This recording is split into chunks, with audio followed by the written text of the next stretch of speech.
Ces 2 tables de tennis ont été montées de toutes pièces en Côte d'Ivoire dans cet atelier. Durant 3 jours, ces jeunes artisans ivoiriens ont fait montre de leur savoir-faire pour fabriquer en un temps record ces outils selon les standards internationaux. Une première en Côte d'Ivoire. Une table, pour qu'elle puisse répondre à ces normes, il faut qu'elle ait un rebond. Donc il faut un revêtement d'une certaine qualité avec une certaine épaisseur du revêtement. Combien tout ça 18 mm minimum.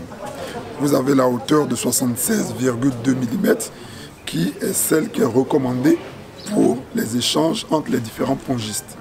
Okay.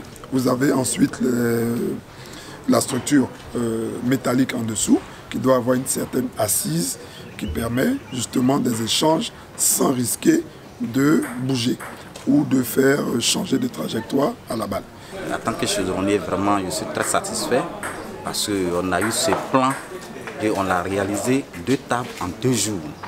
Ça, c'est un peu rare, mais on a pu le faire. Pour la Fédération ivoirienne de tennis de table, la fabrication locale va donner un coup de fouet à ce secteur d'activité. Parce que pour faire le développement, par exemple, il faut des tables. Or, les tables importées, tout le monde sait que ça coûte très cher. Souvent, l'affiliation ne bénéficie que d'une parafiscalité qui ne peut pas permettre d'achever notre politique de développement. Donc, si nous sommes maintenant aujourd'hui, nous avons ce savoir-faire là, en fonction de nos besoins, par exemple, il faut développer le tennis partout sur le territoire ivoirien. Il faut quand même des tables dans les lycées et collèges. Et donc, avec cette expertise-là, on pourra facilement atteindre nos objectifs en termes de développement.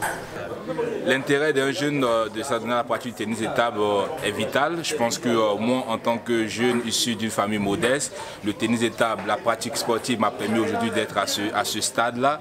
Donc je pense que le sport est un vecteur d'insertion, est un vecteur de cohésion sociale pour la jeunesse et pour l'ensemble de la population. Donc vraiment, j'insiste toute la jeunesse à pratiquer, que ce soit le tennis de table ou une autre discipline, en tout cas à pratiquer le sport.